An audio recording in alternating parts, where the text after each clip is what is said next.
All right.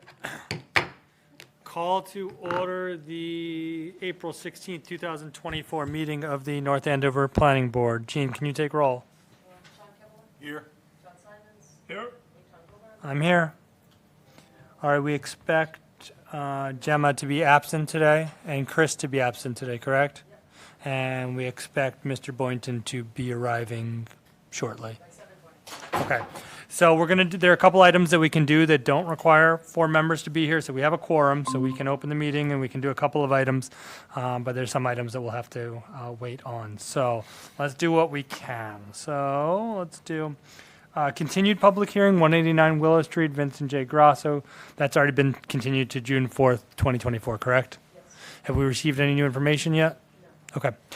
All right, so we'll be waiting on that for June 4th. Can we get a motion to approve the meeting minutes from April 2nd?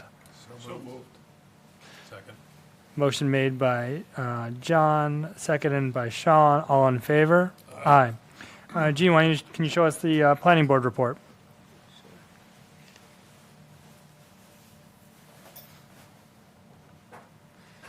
So this is the format we used last year, that rather than repeating the entire warrant, where this warrant article is close to 50 pages long. So all we do is include this report in the warrant, similar to what CPC and the Finance Committee do, and it just simply lists the day the hearing's open and the day you made recommendations. And I did present the planning board report and recommendations to the select board last week.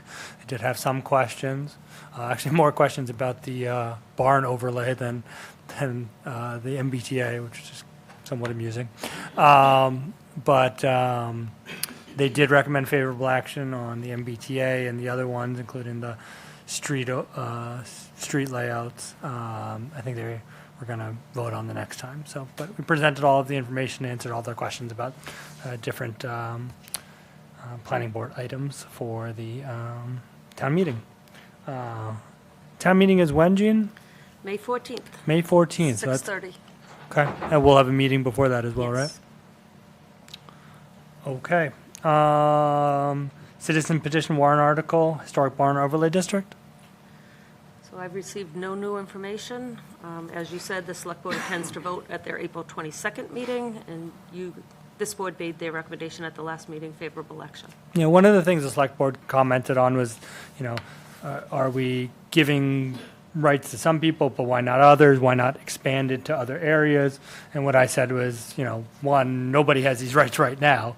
So we are, you know, by definition, that's what zoning does, is we give rights to some and not others. But we wanted to start small and basically not make mistakes and not have unintended consequences. So start small, make it an area where it's known, and we think it would have a high likelihood of success. And then if it works, we can look at expanding or, you know, different uses either for barns or if there's other places in town that we could, you know, take this to, Salem Street, Johnson Street, things like that. But it made sense to start small and protect it at first. So I think that was the biggest kind of question that they had. Okay, great. Is that it for what we can kind of do at the moment? Yes. Okay. So what the order will be, we'll do when we come, so we're waiting for Mr. Boynton, so we have enough people to kind of vote on any articles. What we'll do is we will do the annual town meeting zoning bylaw MBTA communities. We'll do that next when we come back, hopefully at 7:20. Then we'll do 565 Chicken Road, then we'll do 492 Sutton Street, and then hopefully that will be all for the evening. So we're going to take a 10-minute recess.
Okay, resuming the April 16th, 2024 Planning Board meeting.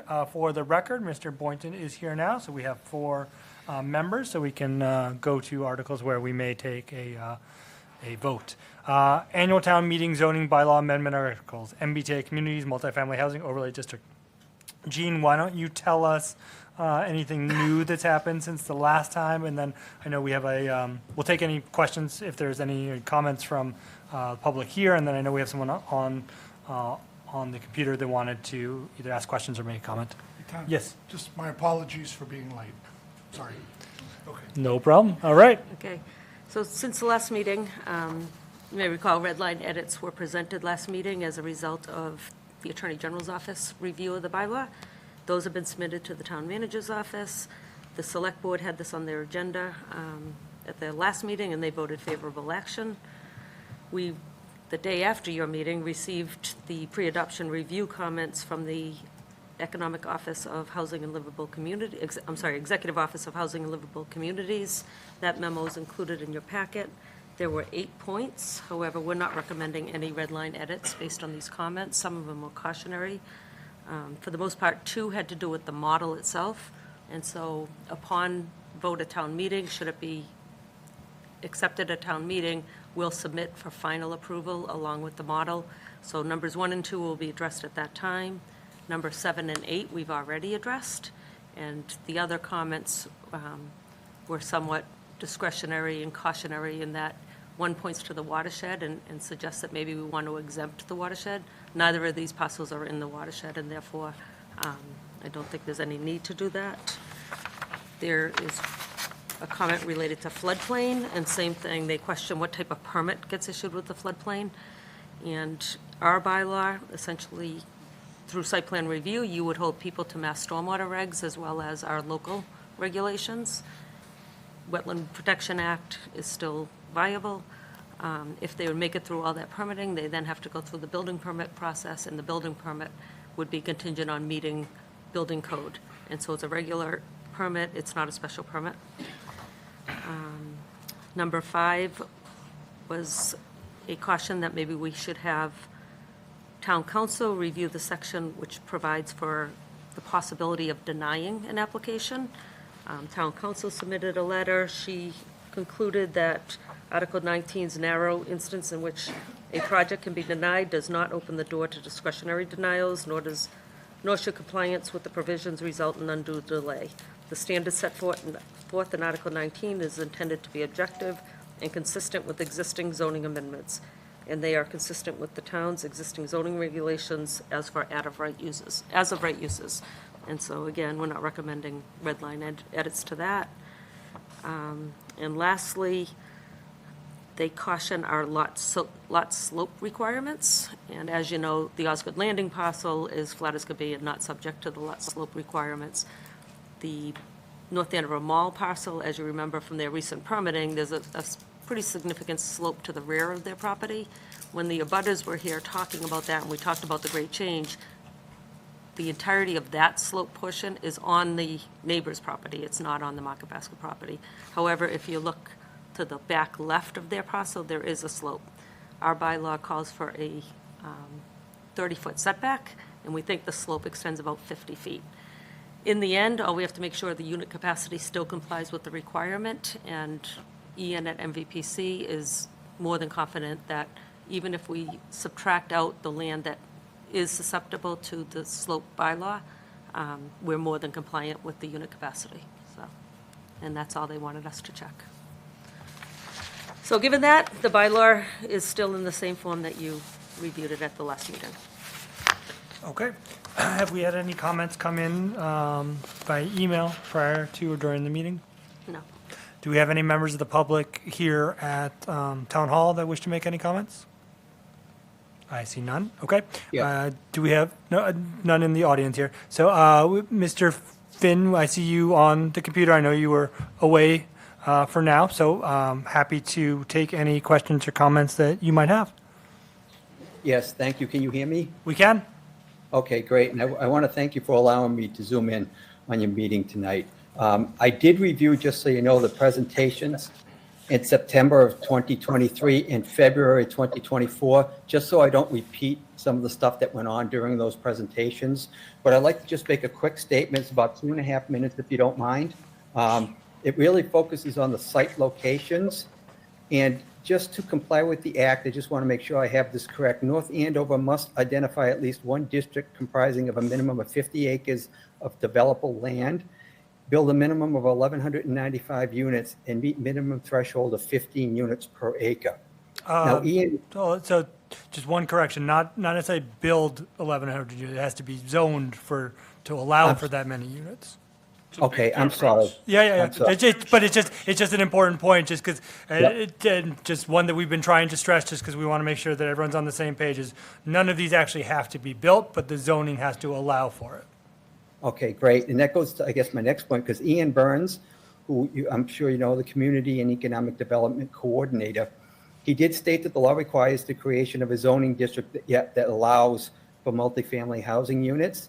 But he did mention two key points in trying to identify a zoning district. One was the land may already be home to multifamily housing units. And two, it's totally acceptable if the area never sees development. And he gets this out of Section 3A of the Zoning Act, I think mostly, but that states in this one sentence, quote, demonstrating compliance with the minimum multifamily unit capacity requires only that an MBTA community show that the zoning allows multifamily housing as of right, and that a sufficient number of multifamily housing units could be added to or replace existing uses or structures over time, even though such additions or replacements may be unlikely to occur soon, end quote. So based on these agreements and Ian's advisements, it does look like the best options, if concerned with the impact on your water, your schools, your traffic, public safety, so forth, will include those zoning districts that already house multifamily housing units, because you're basically looking at a replacement. So you have none or limited impact on your town resources. And the worst options will include those districts that do not already house multifamily housing units, and never mind trying to add non-residential space, which would put more stress on your town's resources. So I just took an example just to map this out. And I know you were given a number of examples, Royal Crest, Princeton Properties. I don't know if you were given Heritage Green or Oak Ridge Village or Woodridge Apartments. Has a lot of acres on there and a lot of units. So I just selected Heritage Green, which has 41 acres and with 438 units, and Princeton Properties, which has 14 acres and 192 units. And in this particular case, if you took Heritage Green and Princeton Properties, and if they were redeveloped for some reason, it would entail a net gain of 561 units, limiting its impact on the town. Most likely, the land will never be redeveloped, as it would not be profitable for developers to bulldoze the existing 630 units to build 1,191 units, and therefore there'd be no impact on the town at that point. It's really a reward for the town for building multifamily housing over the years, over the decades. Instead, it's my understanding that there's been favor on an option that's going to have a real significant adverse impact on the town if redeveloped, and that would be Osgood Landing and Market Basket, with land comprising of 91 acres, 1,400 or so housing units, and even maybe up to 100,000 square feet of non-residential space, that being business, commercial, and retail. So when you compare the two options, you have one where you're going to have about 1,400 units. The other one with Heritage Green and Princeton Properties, at worst, it would be 561. Most likely, it would be 0.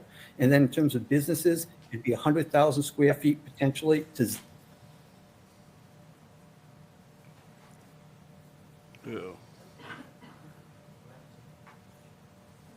Joe, we lost you. It's on his, he's frozen.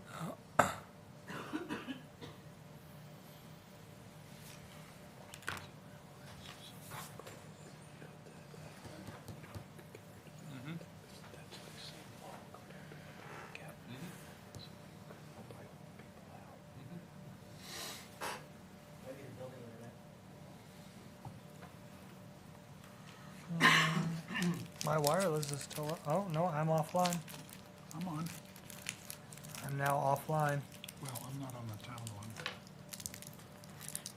I'm on it. Mine says no internet now.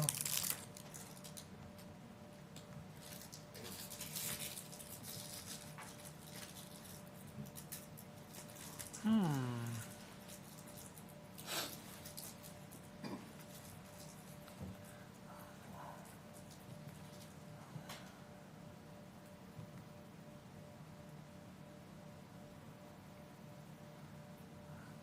we know what happened there? Any idea?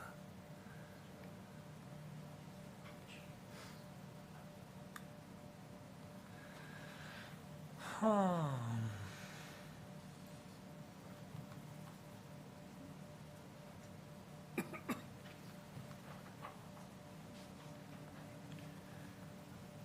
Okay.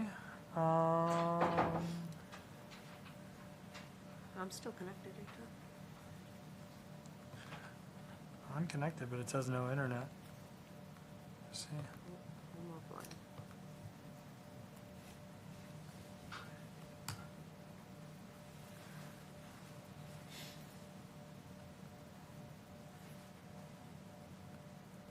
Yeah, it's not coming out. Yeah, it's down. Okay. Is there someone we can have look into that while we do other things? I don't know. I just sent out a communication. Okay.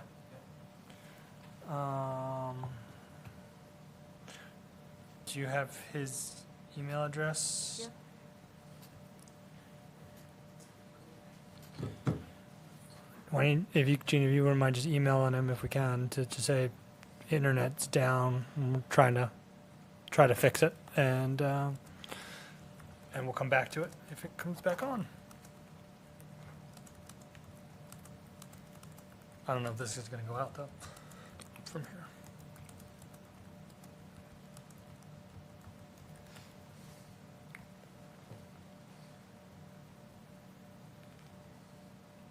Yeah, can't be sent. What's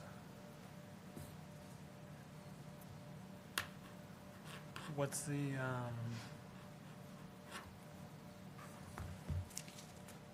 what's the email address? Trying to find it. So Finnway, FINNWAY 05 @gmail.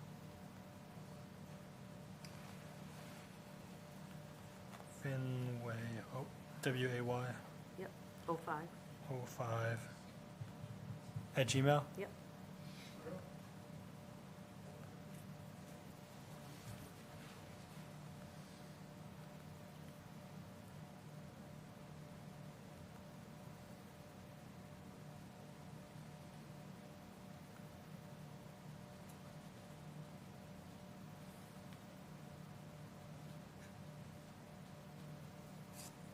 Okay. All right, so we'll try to come back to that. Why don't we do 565 Chickering Road? Application for limited site plan review under Article 8, Part 3, Site Plan Review, and Article 10, 195, 10.7 of the North Andover zoning bylaw. Applicant proposes conversion of former retail space to a religious use. Proposed suite consists of 4,875 square feet. The site is located in the general business zoning district. Well, good thing we have hard copies of stuff, huh? Yes. So as requested, a draft decision has been prepared for your consideration. A letter has been submitted by Emily Walsh, who's the property manager at Briggs LLC. A letter was submitted from the applicant's attorney this morning to address those comments. The draft decision does not include any of the contingencies requested by the property management company in the decision, and if you want to include any of them during your review, we can do so and amend the decision, but. Okay, I will note that we did receive a letter from the condo board. That's part of the record. It's been reviewed and will be considered by the board. We did receive a, not necessarily a rebuttal, but also a letter from the applicant's attorney addressing some of the points raised in that letter, in the condo board letter, as well as raised at the prior meeting. We've reviewed that, and that is also part of the record.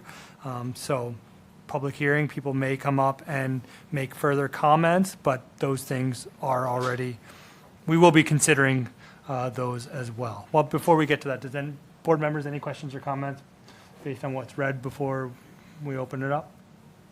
No? Okay, any public comments from, well, one from the applicant? Bryant, Kelly, anything you want to add at this time?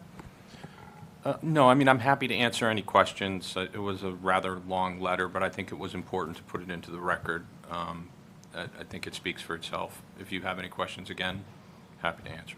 Okay. Any public comments? Yeah, go ahead. Why don't you come first? Good evening, board members. The only request that I would have at this time, after reading the letter that the attorney had prepared earlier this morning, is that we consider the 20-day mark for the, I believe it's an appeal. Granted, we've been out of our location of worship for a really long time now. Maybe we can reconsider giving us a temporary occupancy until anything else is maybe voted on, decided on, just to take that into consideration for us so that we can go back to our house of worship in the meantime. Okay. Do we have any authority on that? I don't We think don't so. have an appeal period on limited site plan review. But the Yeah. building inspector couldn't he? You could Give appeal- a temporary occupancy permit? Could he what? Give Well, it, I He think, could give it. We can't do that, but the building inspector. yeah, I think it's a building inspector decision. I think that I'm not sure that there is an appeal period There on isn't. this, but. It's not on the front page. Usually it's in Yeah. the upper left-hand corner, and it's not, because it's not an appeal on the site plan Perfect. review. But regardless of that, I think even if there were an appeal period, I think that the building inspector can still can still issue a temporary, for sure, or an occupancy. And I think, and maybe I'm borrowing from zoning law, but it's the applicant proceeds at its own risk. either So, way, it's nothing that, you know, even if either it way, it's were nothing that we appealed, can right. grant or not grant. So Okay. Yeah. We- appreciate the sentiment, but there's nothing we can do on that one way or the other. We've conditioned recording the decision prior to CO, so that I'll be looking for the decision to be recorded. Perfect, thank you. Okay?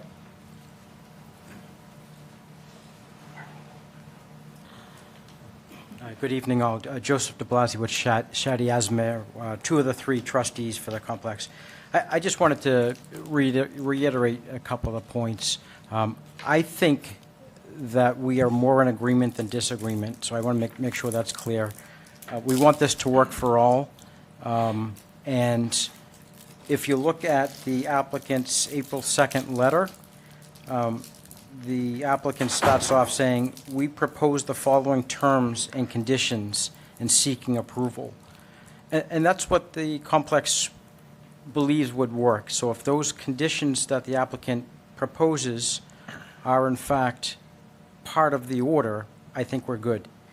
Specifically, the church masses are limited to Sundays until 2, that satellite parking would be primary at the KinderCare parking lot and the Santander parking lot, and the applicant states that they were already approved, that the pastor would issue periodic reminders to the congregation to park in those satellite lots first, and also to remind parishioners to carpool, and that the Bible study, which would be the only other use other than the Sunday Mass, would be off-peak times during the Monday and Wednesday evenings. I think those are great. We would just ask that those would be part of the conditions. At the last hearing, there was a couple other representations and assurances that I think would work. I think one of the satellite lots is across the street, but it's really across the street and then some, which is KinderCare. And to have parishioners cross 125, I'm not sure where the liability starts and stops with that one on the applicant, but they had offered a shuttle bus. I think that's a wonderful idea. In fact, it's something that's even possibly required under the bylaw if the satellite lot is, I think it's more than 600 feet away. And then there was a representation that there would be no other large group functions other than the Sunday Mass. So no weddings, no Saturday weddings, no other masses during the week. It's that end of the week that would be nightmare conditions at the property. So if those assurances, those points that the applicant suggested be stipulations and be conditions, the condo association is good with that. Okay, Thank you. appreciate it. Okay, so I think at this point, we'll have a board discussion, and then if we're satisfied with our discussion, then we'll move forward to a vote. So here's how I see it. I see this is an existing building with an existing use. The use is being changed. The building is part of a condo association, which has rules regarding parking that don't seem to be enforced or in the manner as described in the deeded documents. We have a new use that will likely use more parking, but it seems to be on a limited basis and generally off hours. I think that the best way to go about this is not to establish conditions, mainly because there aren't any conditions for any of the other buildings that I'm aware of in that lot. We don't set any of the restaurant time periods or the gym time periods or the bank time periods. However, so I don't think conditions are the way to go. However, we have been made certain assurances and promises and been given instruction on how things are going to work, and I think that the board in good faith will rely on those good faith representations, being that the Bible worship will be on Mondays, the services are at certain hours on Sundays, that there will be communication between the pastor and the parishioners, that there will be efforts to have these satellite lots and such. I think if we incorporate those as part of our findings of fact and the reasons why we are issuing the permit, and then we review how the parking and arrangement has worked at a time period in the future, I think we can be comfortable that we've made a fair decision and that it's working. And if it's not working, then we can adjust and seek the applicant's help in adjusting and talking to their neighbors. That's kind of how I see it. I did think that the piece of advocacy from the attorney was rationalized in the law, though I do think that the suggestion of discriminatory action was off base. I do think there are additional protections due to the religious nature. However, it's a parking issue. I mean, really, it doesn't matter that it's a church or whether it was a bowling alley or whether it's a gymnasium. The issue is how many parking spots and making sure that everyone can get along and it doesn't displace the current people and that the new use is able to be used in harmony. And I think it can be. And I think that's what we're considering. And I think that the regulations that we're going to propose as part of the decision, which are in this draft, are reasonable and can make everything work for everyone. That's my thoughts. Anyone agree, disagree? Positions? Peter? Well, the only, I agree, except I thought the attorney's letter was a helpful reminder of the care that should be taken here, because if it's true that the parking limits and sizes have never been raised for any other facility there, then it does strike me as, why is it being raised now? And if it's purely because, well, it's a 100-person enterprise, then fine. But That's why I'm considering it. yeah, I mean, that's why I think the board is considering it. How it got here, I can't say. Yeah. I can say we're considering it because it's a change of use and there's going to be a Right. lot of people. We right, got here because we now have a limited site plan review Right. bylaw effective last May, and which includes a religious use, Right. and therefore they're subject to that bylaw, limited site plan review, which is why it's not a special permit, why there's not an appeal period, and why, Is it possible that Before- other uses that have come before it should have come here? Probably. Yeah.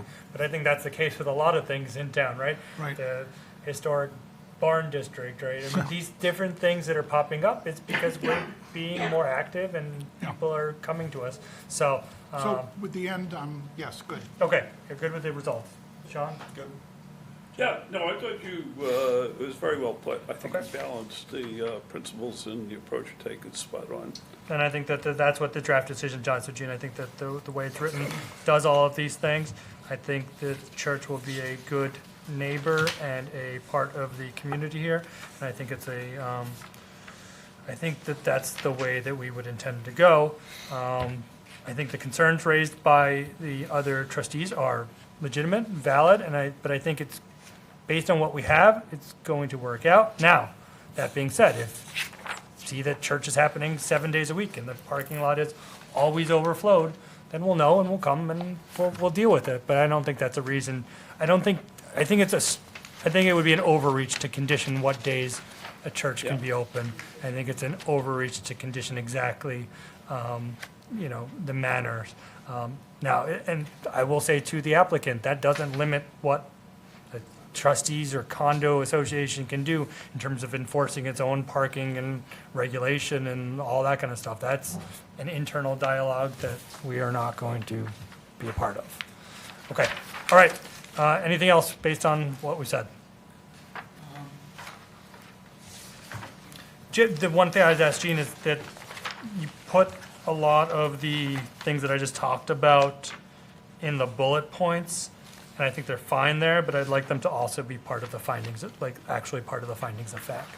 And what about, in findings of fact, no nuisance serious hazards to vehicles or pedestrians? And at the meeting last time, it's number 4. Yep. The meeting last time, there was a discussion of this, I think, no intent for people to be crossing 125, that if they use that, it would be a shuttle bus, and everyone thought that would be a great idea, but can that, I'm trying to see if that's in the oh, yeah, that's the what later pages. Yeah. I didn't see it, maybe I missed it.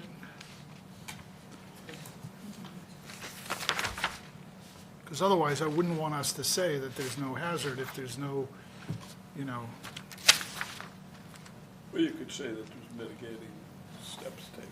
yeah. Right, but we just want to list them. Yep. Okay, yeah, which is fine. I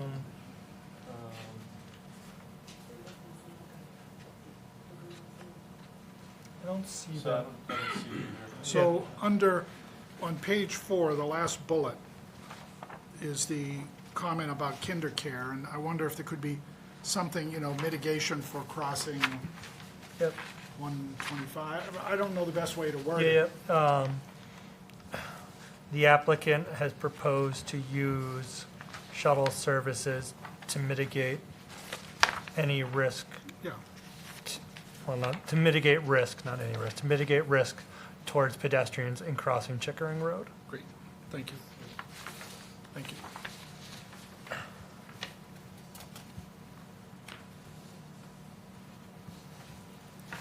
Okay. Any other comments? So if we could add those, the bullet points from, And I'm just looking again for the, we're going to come back and look at this. Is this a yeah, there's, 6-month, 12-month? I believe it's 6. Oh, here it is, number 11. Yep, Yes, yes, two yes. 6-month look back. Great, great, great. Perfect. And that's a report. You don't need a full study, just a one-page letter or email. But also if any of the board members have any comments on or before that 6-month period, things aren't working out, please let us know or let the building inspector know, or just if give it a chance to settle in and things like that, but then let us know if issues are arising so that we can potentially look into them. Okay. so, Andrew, do you want me to add additional finding of facts above limited site plan review? In order for those to show up as findings of fact? I'm just not clear that the stuff in the limited site plan review is part of the are those part of the finding of fact? I'm not sure if I'm reading that. Is all of page 3, 4, 5, and the top of 6, is that all part of the findings of fact? Those are part of the zoning bylaw Yeah. that was adopted, Yeah, calls for these right. But I want, issues to be considered. These are the eight reasonable provisions that you can have reasonable conditions associated with. okay, and as part of those, we're making, so I'd like that to be, We should put on 4 then, right? no, I'm just, I'm just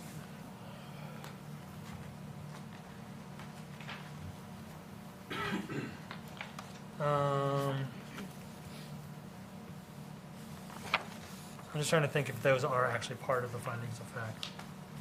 So can we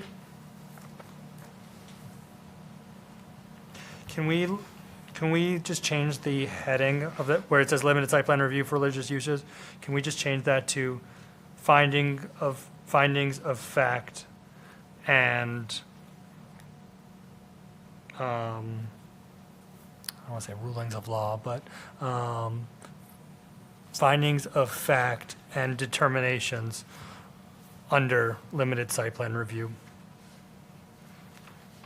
Other than we'd be copying that twice. But basically, the idea is that the things that we've been told, we're relying on them and finding those that we've been told that, and those are the basis for the bullet points under the limited site plan review. I think that'll suffice. I actually do have one other question. Yeah?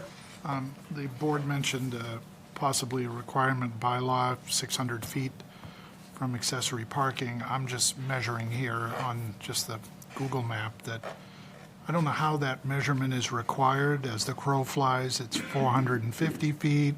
I suppose you could measure it in a way that's more than 600 feet, but is that something we need to discuss or not? I don't think so. I don't know. What are you referring to? The board mentioned a possible. He's referring to provisions within site plan review that allow for special permits Yeah. for common parking facilities, reduction in parking, satellite parking. Satellite parking, They're all yeah. by special permit if they meet certain criteria, but Yeah. they're not subject to Article 8 site Right. plan review. Great, Okay. thank you. Can I get a motion? I would just also like to add, I believe that lot is probably within the distance anyway, because it goes to the condominium It's possible common also. property, which, it may not be directly across from the unit, but they own 11.5% interest in the entire parking area anyway, Yeah. so I believe it is directly across. Yeah, thank you. Okay. Can we get a motion to close the public hearing? So moved. Second. All in favor? Aye. Aye. Okay, can we get a motion to approve the limited site plan review for 565 Chickering Road, Assessors Map 84, Lot 28? So moved. As amended? As amended, thank you, as amended. Second. All in favor? Aye. Aye. All right, that's approved, Thank you. as amended. I've taken Jim's name off. All right. How are we with internet? Okay.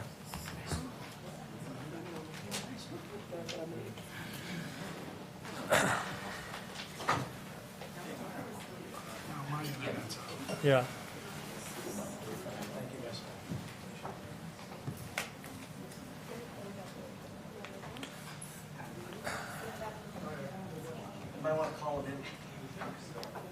Yeah, okay.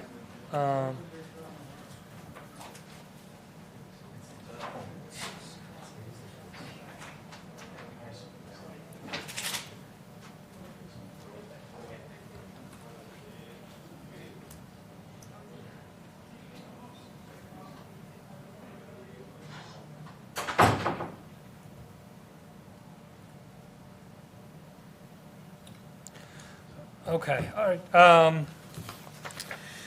492 Sutton Street, Tango Hotel LLC, application for site plan review special permit under Article 8 supplementary regulations.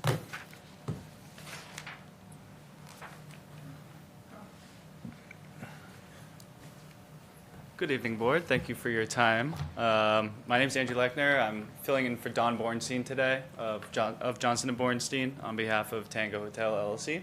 Okay. Mark is with us if you have any questions for him, but otherwise, we don't have much to add as additional comments other than what has developed since the previous meeting. Gene? Yeah, so there's a plan change Okay, before well, you. let's talk about that. So my understanding is Stan Tech is the airport's engineer, and he recommended the buildings to the right be shifted 10 feet. And so to do that, the leased area has been increased, Okay, and that provides still for 20 feet from those buildings to the lease line. I've sent this back to the fire department with the revised swept path analysis, and he's okayed the project. And so that's really all that happened. It got 10 feet wider between buildings, and the lease line shifted 10 feet over here. does that change anything with the stormwater? No.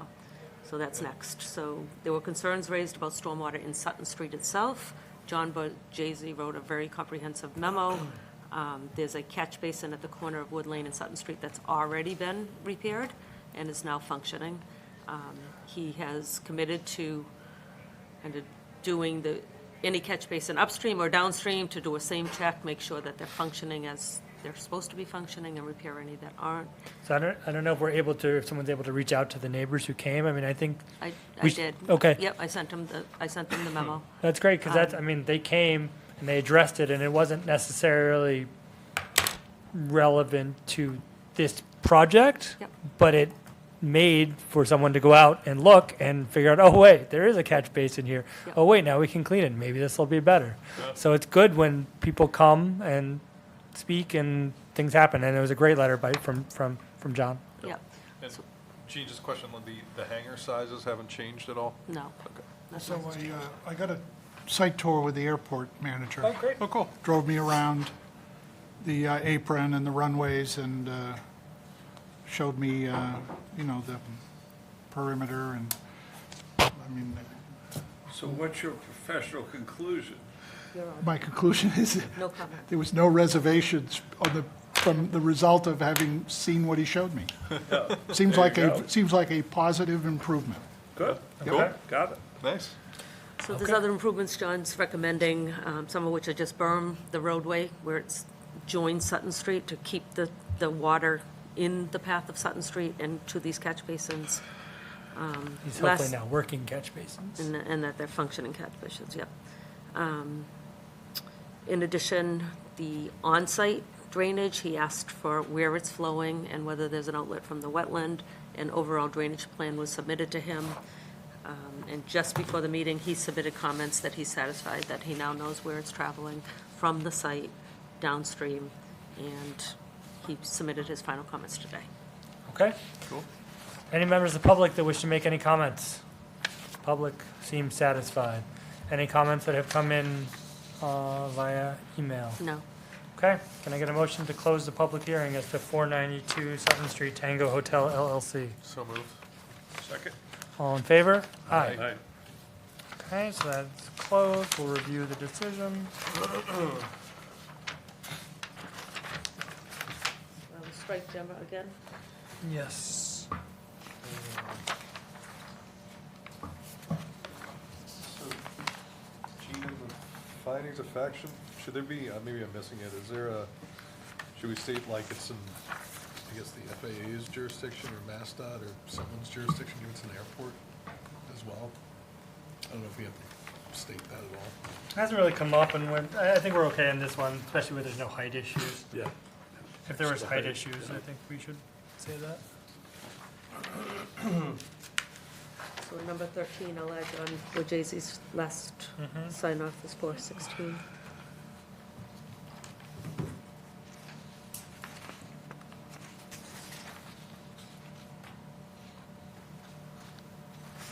I don't know if it makes any difference, Gene, just a format thing on 5. It's not going full line. I don't think it makes any difference, but I don't know if anything might have been cut off. Okay. And where did you put the movement that you briefed us on? What movement? That is, Plan? Well, it's a revised Plan B. oh, it is, Yeah. okay.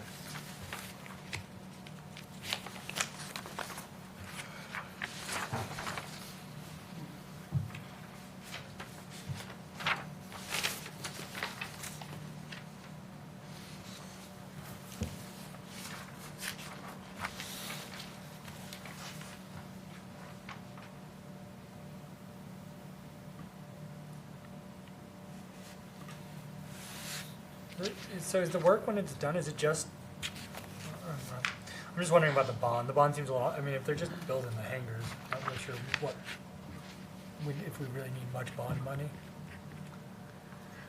I know, we're just, I know, it just, if we're just building hangars over something that's already there, basically. There still has to be excavation for the footings. Some excavation, yeah, okay. And to grade around Yeah. the footprints, so. Okay. We're either asking her it's too much or too little. It seems a little high to me.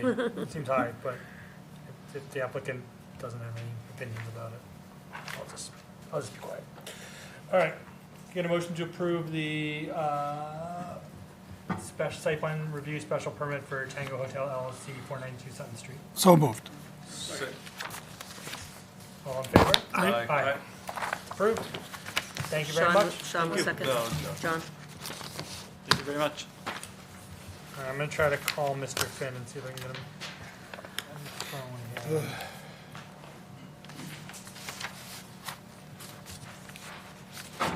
here. Did you say you already went over historic barn? We did. There were no questions or comments. Mr. Warden, we did the historic barn overlay district. There were no members of the public that made any comments or questions. The board did not have any additional comments or questions. So you may stay for our discussion of the MBTA communities if you like. But we are all set with the historic barns for today. Do we have to come to another meeting?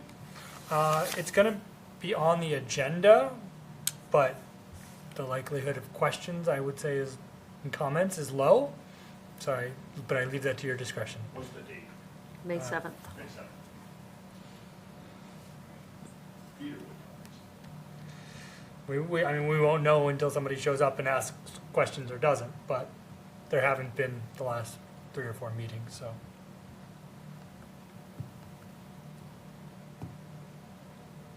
Okay, I'm gonna try to call Mr. Finn here.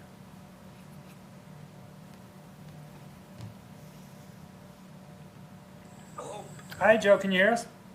I can, thank you. Yeah, so the internet for the building went down. We still have wireless, but we have no internet. So we are still online, and it's still being viewed by everyone. So it's still on the record, but we're just having you here on speakerphone, okay? Okay. So you cut out, you were discussing about Heritage Green and other locations that you were saying may not have much impact, as the likelihood of building there would be less. So I don't know if you want to continue. I don't exactly know where it cut out. Okay, no, that's great. I appreciate you calling me. I really do. I know I don't want to prolong this. But I did mention that there might have been some options that were not considered. So I throw out there like Heritage Green, which has 41 acres and 438 units, and Princeton Properties, which has 14 acres and 192 units for a total of 55 acres and 630 units. And I think what I was trying to get with was that if you took those two properties and they were happened to get redeveloped, it would entail a net gain of 561 units, which would limit its impact on the town. And most likely that land would never be redeveloped, as it would not be profitable for developers to bulldoze the existing 630 units to build the 1,200 units. And therefore, you probably wouldn't see any impact at all on the town resources. It's somewhat, I looked at it as a reward for the town building multifamily housing units over the years. Because you can look at Oak Ridge Village, you could look at Woodridge Apartments, and so there's a combination of multifamily housing units or districts you could go to and probably have no impact on our resources. And I know the town right now is favoring an option of Osgood Landing and Market Basket, which is 91 acres, approximately 1,400 units, and potentially up to maybe 100,000 square feet of non-residential space, that being business and commercial or retail, because I know it's zoned for that. And so if you took those two choices, one would be 1,400 units, one would probably be none. But at worst, 561 units. In terms of businesses, one would maybe be up to 100,000 square feet of non-residential space. The other one would be none. And so there's almost like two competing interests here.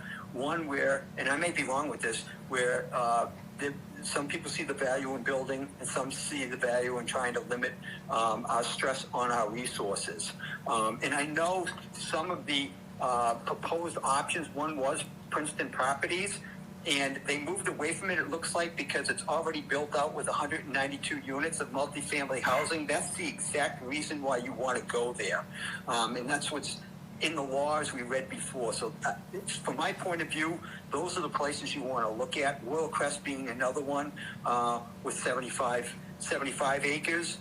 There were a lot of strong points for putting it there a couple of years ago, sort of the site location, not the density, because I know someone had mentioned that the reason they moved away was the redevelopment proposal, which called for 676 new units, was rejected at the 2021 annual town meeting.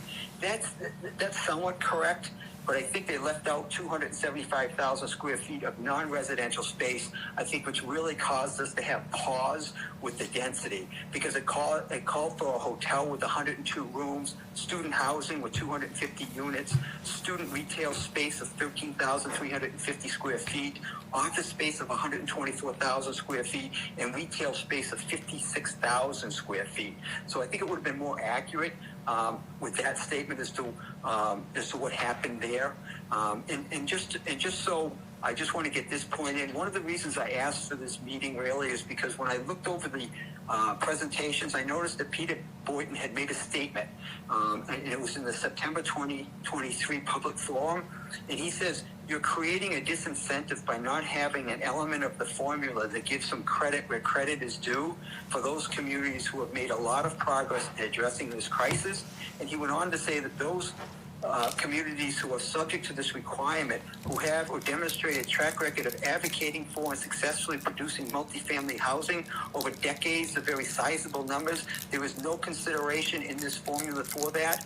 And so, and he was talking to Ian at the time, and of course I disagree with that. I mean, the whole new law allows you to do exactly what I'm talking about. Identify those zoning districts where they have multifamily housing already. That's the reward. It's in the law.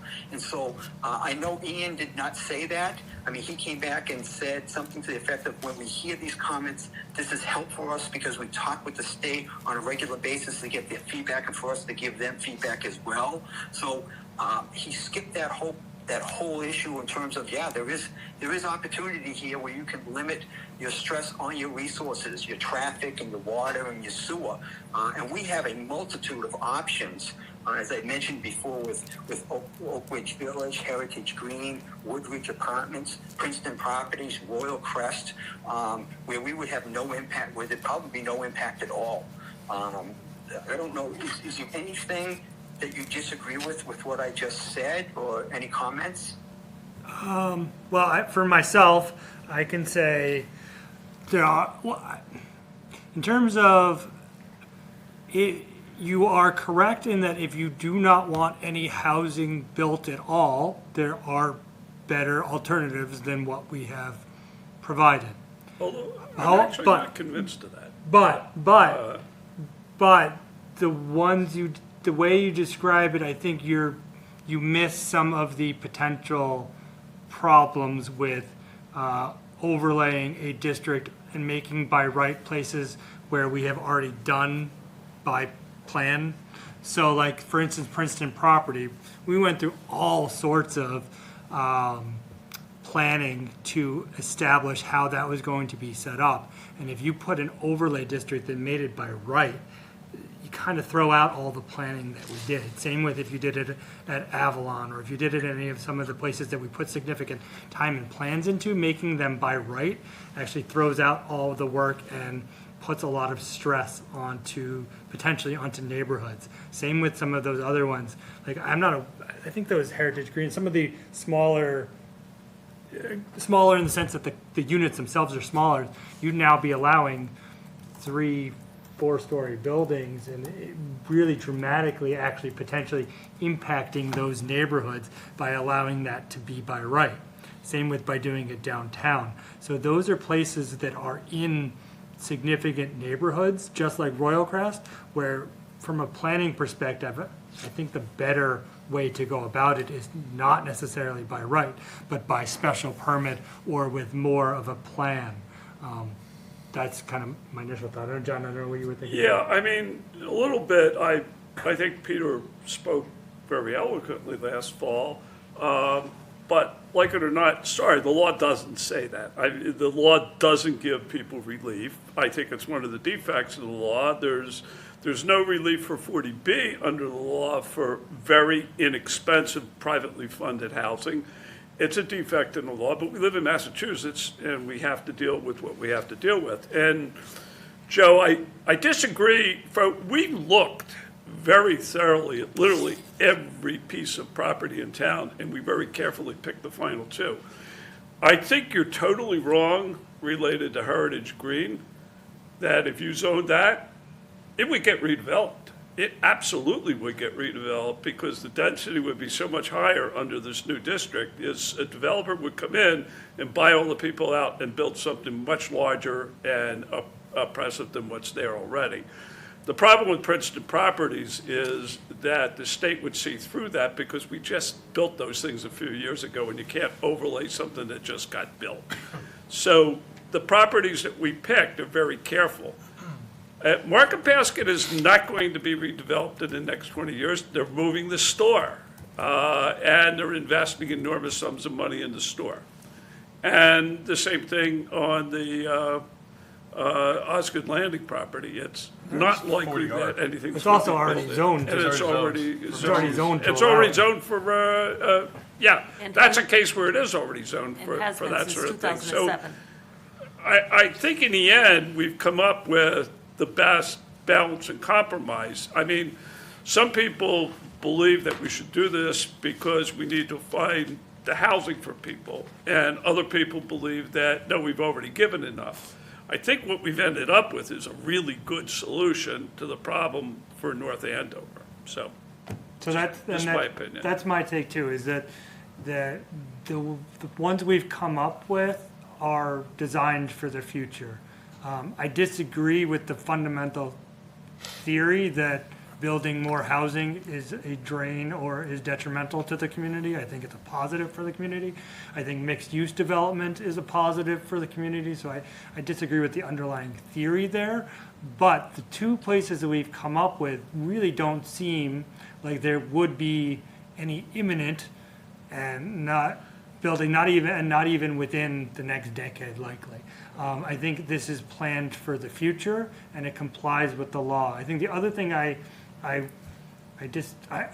worry about is if we made just technical compliance with the law and just put these districts in places where there really couldn't be any housing, the state, like John said, would see through that. And while we might be technically in compliance, I could see us going in reality to the bottom of the pile when there are discretionary grants. I don't think it would affect grants which we automatically get, but anything that's discretionary, I think we put a good foot forward for the town by doing something that is in compliance, that's within the spirit, and that it's building for the future.